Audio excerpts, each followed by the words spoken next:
Hi, I'm Tanya from the Autistic Strategies Network. I'm South African. In this video, I'm going to be attempting to briefly talk about the CRPD in the context of the movement to ban applied behavioral analysis internationally. First, I want to just talk about what the CRPD is so that we understand where it fits in. CRPD is a treaty. In other words, it's an agreement between nations. And what preceded this particular treaty is the Universal Declaration of Human Rights of the United Nations. And the CRPD, just like there's a similar convention on the rights of the child, it's a similar kind of thing. It's like human rights plus a little bit extra to explain it in a certain context. So countries can, or they call them states parties, by the way, so countries, states parties, they can sign this treaty and they can agree to what it says. Like nobody's going to kick them out of the United Nations if they don't sign it, but it may be a little bit embarrassing if you wouldn't want to sign a thing like this. So what it stands for is CRPD, Convention on the Rights of People with Disabilities. So convention is a treaty.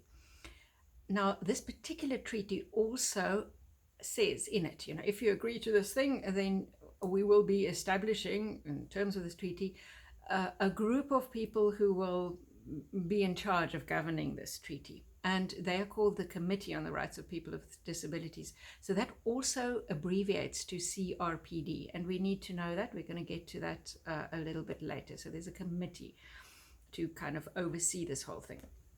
Okay. When a country signs this, they have the option also to ratify it.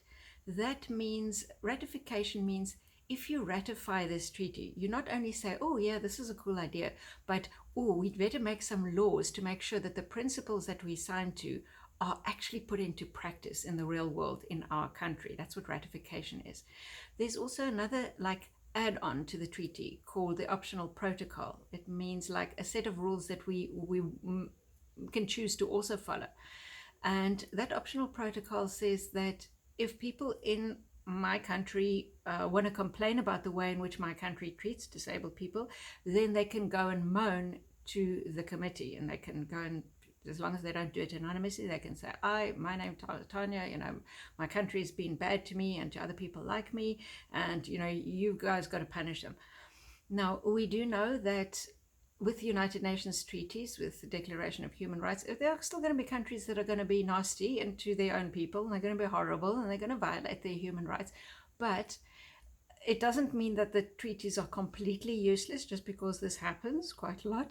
It does mean that sometimes people can actually have their rights respected if they push it, if they have the right amount of support from other groups lobbying. And you could have people boycotting your country economically, and there's all sorts of measures which can be put into place. So we need to remember that if we haven't heard of the CRPD before, if we say, well, it's not really strongly followed in my country, they don't care about this, the only way that we're going to get people to care about it is if we're loud about it all the time, and if we lobby with other disability rights groups to make sure that it is respected and that it's known. And it's, like if you keep saying, but this violates the CRPD, or the CRPD can help everybody, and you just keep saying it over and over and over, people eventually do realize that it's something they need to pay attention to. Now, how does this get implemented in countries? If your country has signed and ratified the CRPD, they will usually also make an internal policy paper of some kind. They'll go and write and say, oh yeah, CRPD is very cool, and we also think that the following principles are very cool, and we should make laws that support the following principles around the rights of people with disabilities. So my country created a white paper on people with disabilities, and now there's a couple of other documents that have been spin-offs from this. The other thing that they're supposed to do, if they've signed this, is that they're supposed to, so the treaty has clauses. In other words, it has a list of things that you have to do in terms of this treaty, right? And so one of them, I'm going to just quickly give you the number of that particular clause, is, Article 33. Which says national implementation and monitoring. In other words, you can't just say this is a cool idea. You actually have to set up a body, like an organization, to make sure that these things are being followed. That, is your government creating laws around this? Are people following the laws? Are people respecting people with disabilities, and this has to happen in your country. This monitoring mechanism, as they call it, can't be part of government, because then government can just be all nasty and say, well, we don't care and we're going to listen to all these bad guys. It has to sit outside government, and if government doesn't listen, then this body can go to the United Nations and say, my government isn't listening to us, please do something to them, tell them to behave, and impose sanctions on them, or whatever it is, that can be done to bring the government in line. So it sits, the monitoring mechanism sits outside the government. I want to now, just having given that background, I want to explain a little bit about countries which have signed the CRPD and countries which have not signed. A lot of countries have signed it. Not all countries have ratified it. The United States of America sticks out as a sore thumb in that they signed it and said, oh, this is very cool. And then when it came to, well, are you going to make laws to put this into effect? They're like, no, we don't want other people to tell us what to do. And there was actually a congressman or a senator, I think in fact a senator at the time of the signing, who was aghast. He was a war veteran, he was in a wheelchair, and he's like, my country is not going to put this into, they're not ratifying. This is disgusting, this is terrible. So if your country has not ratified it, you are in a lesser position than if you are in a country which has ratified it, like South Africa, like the United Kingdom, for example. Now, it doesn't mean that, as I said, it doesn't mean that they're currently respecting this very much, but if we don't keep pushing it, and if we don't keep moaning, if we don't keep, placing it high up and talking about it, then not a lot of disability rights organizations are going to know about it. Oh, good grief. Okay, so now I knock this thing, and I don't have a time for a retake, so sorry for the jitters. So it is up into our allies to make sure that this convention is respected.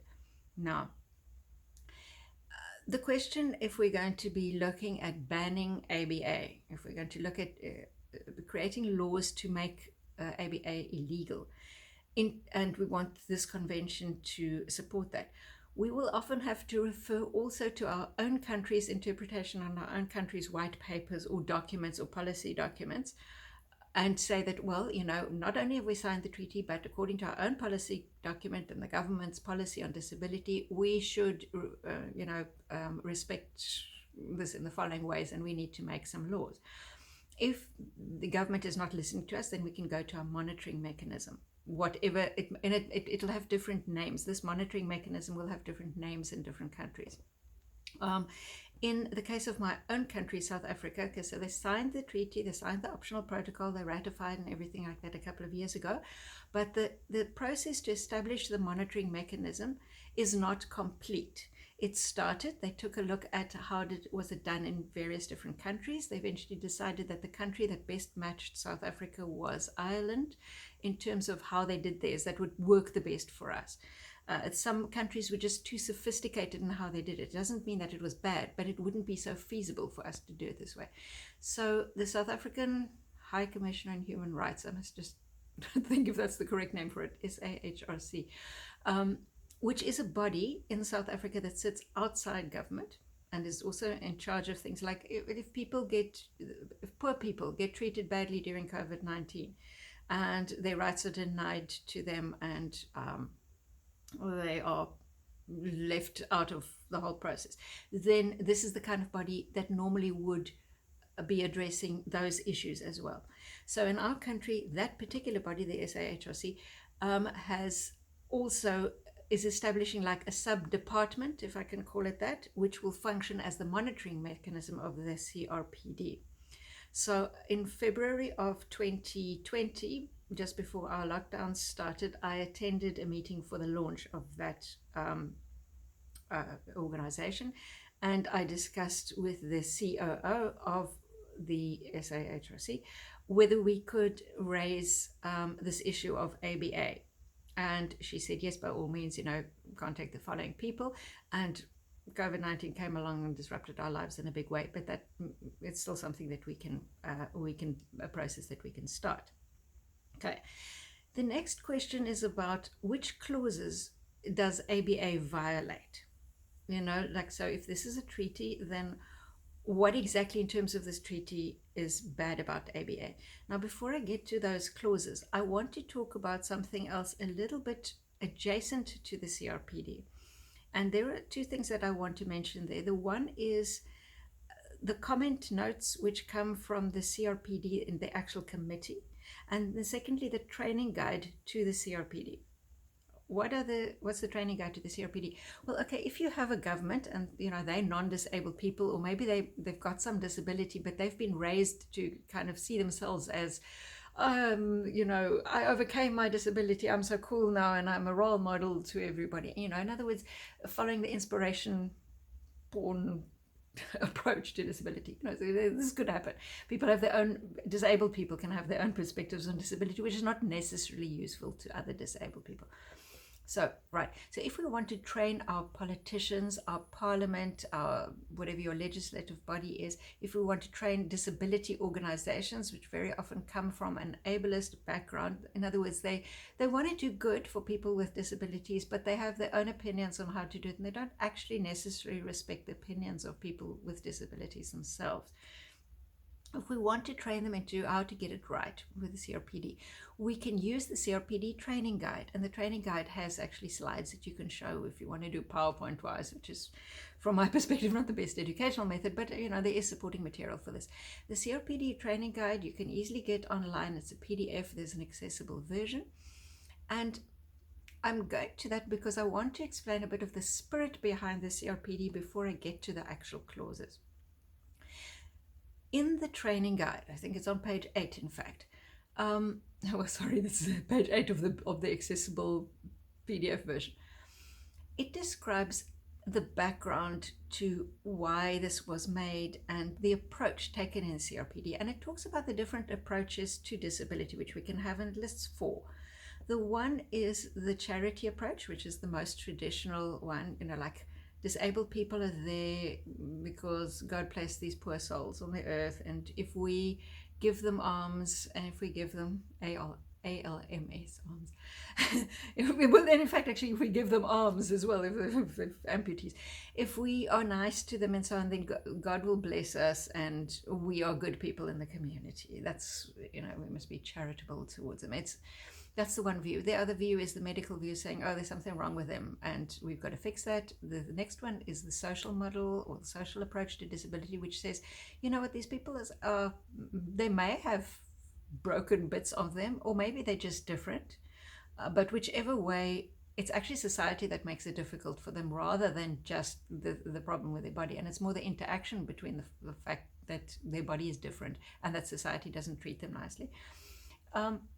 And then as an outflowing of that, we have the one that the CRPD is actually based on, the approach called the human rights approach to disability, which is like, it is partially society that's the problem, but whichever way, even if it's a medical problem that is disabling this person, and society doesn't give them opportunities as a result of that, they have a right to inclusion, they have a right to communication, they have a right to a number of things, and then the CRPD clauses spell out what those rights are. So that's the approach that they use. And that training guide is good because it also spells out the problems associated with all the other approaches and how that makes it bad and how that works against disabled people's rights. Okay, so bear that in mind as a background. And the reason why I say keep it in mind as a background is that to just hammer people with CRPD clauses doesn't really help if they don't understand why, if they don't understand the rationale. Our education of our institutions, of people from from various different spheres in disability, whether it is government people who could affect people, whether it is people from disability organizations who are supposed to serve disabled people, but they don't actually represent them, point which I'll get to in a moment.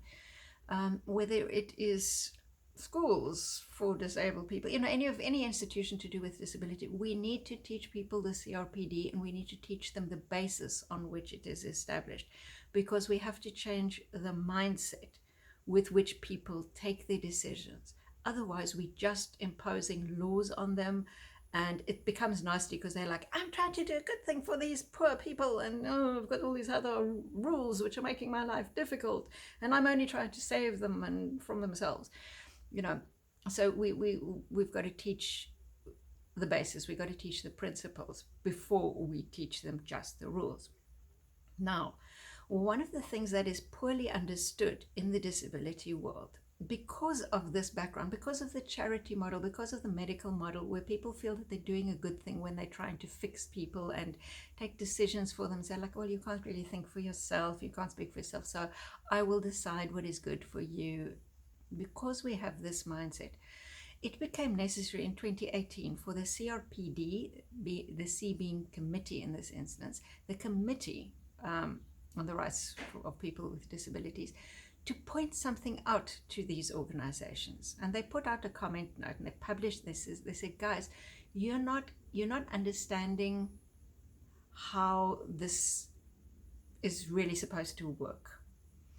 The success of the CRPD and its implementation and reaching out to people, getting their rights realized, rests on having people represent themselves and say what they need and say where governments are falling short and where they're being harmed in society in various different ways.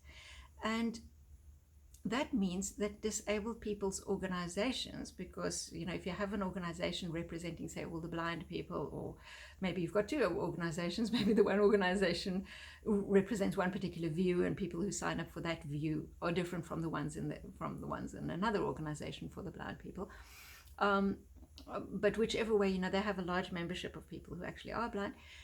That organization can only call itself a representative body and can only go and speak to the government as a representative body if more than 50% of the people on the board of that organization actually have that disability.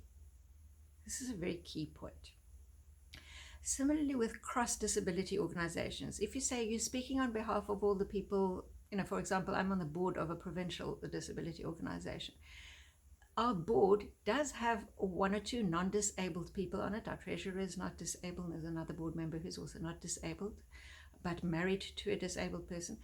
But the board members themselves, more than half of the board members are people with various different disabilities. So one of them is quadriplegic, another one is deafblind, another one is blind, another one's autistic, and so on. So we can count as a representative. Oopsie, let me just snooze this thingy. Sorry, and I'm not going to retake this, so you just had a big finger. We can count as a representative body in our province. And in fact, we have member organizations as well. We do not have in South Africa a representative body for autistic people.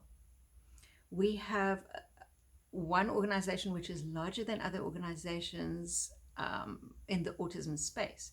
And they traditionally also made this mistake of claiming to be a representative body. And they said that we are mandated to speak to the government on behalf of autistic people. No, they were not, because they didn't have more than 50% of their board being autistic people. They now have 2 autistic board members, but that doesn't make them a representative body. And in fact, one of those board members went off to a CRPD meeting a few years ago, and he was under the impression that he was representing the autistic people of South Africa, which was actually incorrect. And I pointed out to him, no, that's not exactly how it works. You would have had to be elected by actual autistic people. You were appointed by your organization. So you're representing your organization. You're not representing the autistic people of South Africa. Okay. So given that background, now let's get on to how this fits in with ABA. The background of the understanding of what we're trying to achieve, it's important to have this training running in parallel and we need to be enlightening people in organizations who potentially could be allies. We need to be enlightening our government so that they understand the context. Don't assume that people who are legislative assemblies necessarily have read all these documents or internalize them or know what it is. So we need to educate our politicians. We need to be reaching out to those people. And in a later video, I can talk about how, in fact, there is a non-speaking activist who gave some really good tips around how to do that. How do you engage with, in his case, it was, he was American, so it was not senators, what's the other thing, congressmen. And the same principles would count for parliamentarians. Like you've got their attention only for such a brief moment, and so you've got to make use of it in the best possible way. Tell them exactly what you expect of them, and don't bring in a lot of other issues. Just focus on the one thing, and give them a solution. Tell them exactly what you want. So that education is important on the one side. The CRPD comment note, that particular one from 2018, is important. That is important because people who are in ABA, parents and so on, they're going to benevolently say, no, but you don't understand what we're trying to do here. This doesn't apply to you. You're an adult. You don't look autistic and so on. This is for the severe cases, blah, blah, blah. On that, I could actually do a whole tangent because we have so-called severe cases. In other words, non-speaking people with high support needs, usually people who may do self-harm, or people who've got very great difficulties in regulating themselves. And they are also speaking out en masse against ABA. Brings us to another tangent, because very often the communication rights, which are also guaranteed in the accessibility clause in the CRPD, when people are pro-ABA, they will deny communication to people who are against it. So they might deny communication to me, saying that it's irrelevant to me because I'm so high functioning that it's you're getting yourself involved in areas which don't concern you. But they will also deny the agency of people with high support needs. They say that those people are not communicating for themselves. The words were made up by someone else. They could say that. Or they could say that person doesn't have good decision-making power about what's good for them. That's the kind of thing that often happens also to people with intellectual disabilities. They're severely disadvantaged in that respect, because people will say, oh, you don't have a great brain, so, how could you even decide anything for yourself? I will decide for you because I'm so benevolent and I know what's good for you, even if you scream every time, but, this is still good for you. So so now let me take a look at a couple of those clauses and which UN clauses or which CRPD clauses would be applicable. Article 7, children with disabilities. This is important because in terms of the CRPD, children have rights, and they also have a right to certain decisions over themselves. There's certain things they're allowed to decide and certain things not. So if a child, for example, consents to sex, it does not count as consent because we don't regard them as having that kind of consent. But there are some other things that children can choose to consent to or not if they are given if they are well informed.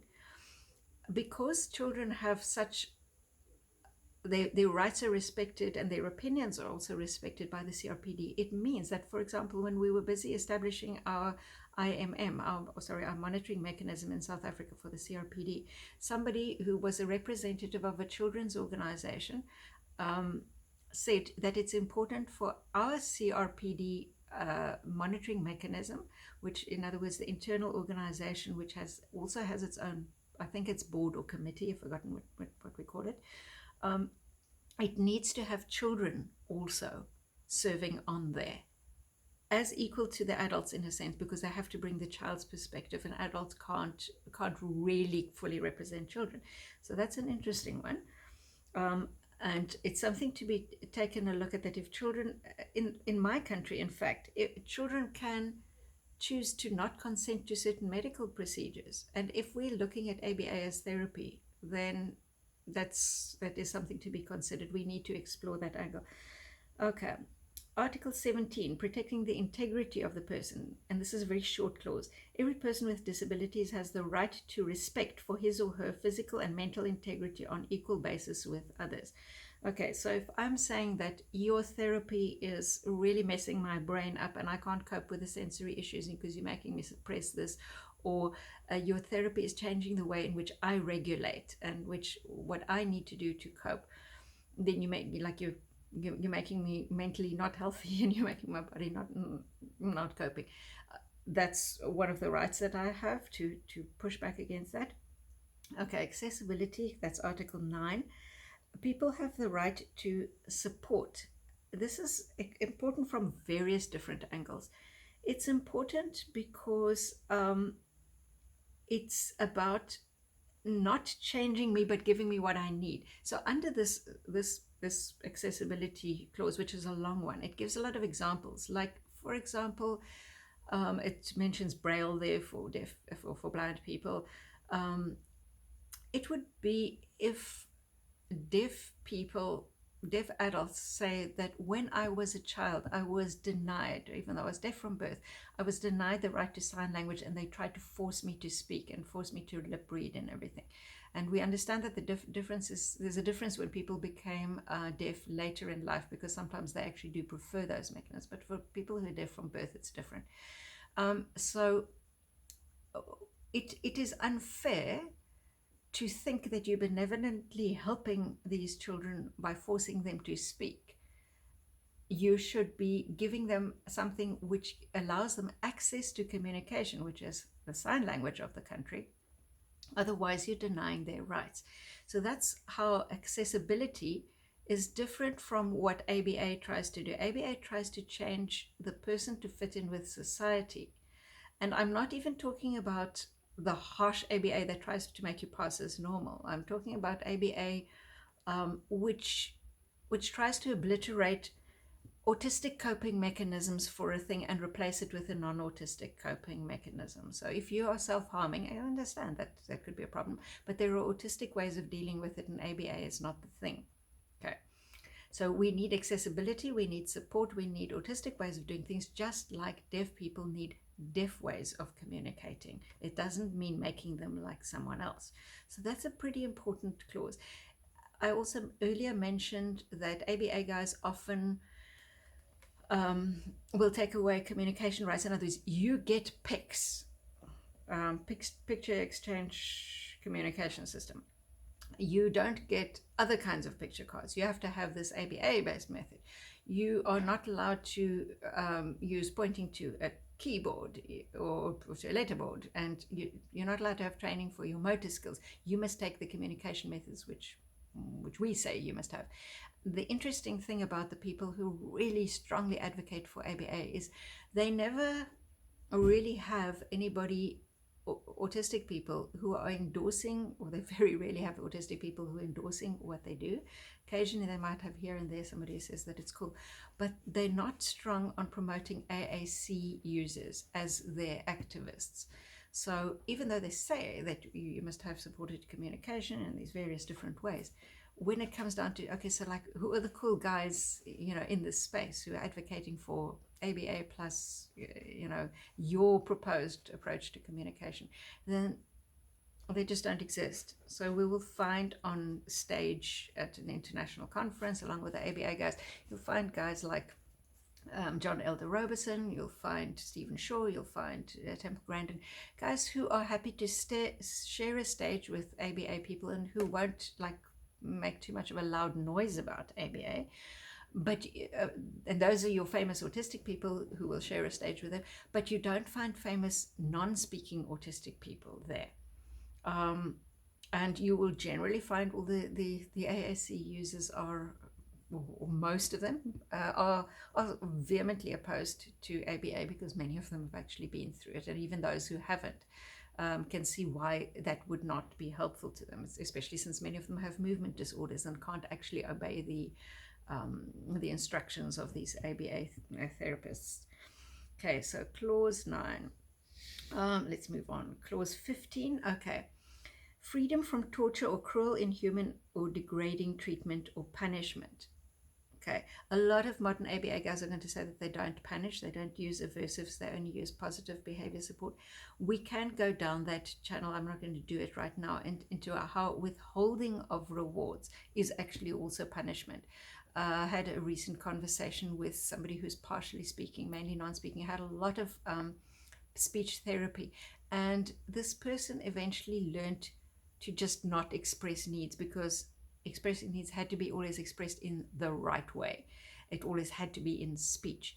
And so because it was so traumatic to try, and if you were thirsty, you would just pretend rather to not be thirsty, rather than to have to go through the trauma of requesting it in their way when you could not. So there's multiple clauses that are being denied in that situation.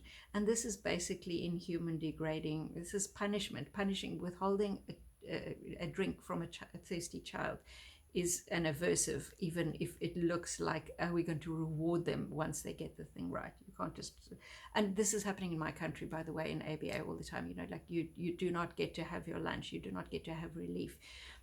Withholding food reward, or actually even just treating food as a reward when it's a basic human right, and that is a basic human right. Like just even in the UN Convention on the Rights, just like the main rights document, you know, you can't just like take food away from children. So that's one of the things that they do. Right, Article 33. That was the one on. Yeah. Okay. So I'm at the end of the main clauses, which I wanted to highlight in this short video. I hope that that helps to set something of the scene for the path forward. And I'm not going to edit this video. I'm just going to upload it because I'm in a bit of a rush, but I hope that it will help to at least get the process going. Okay.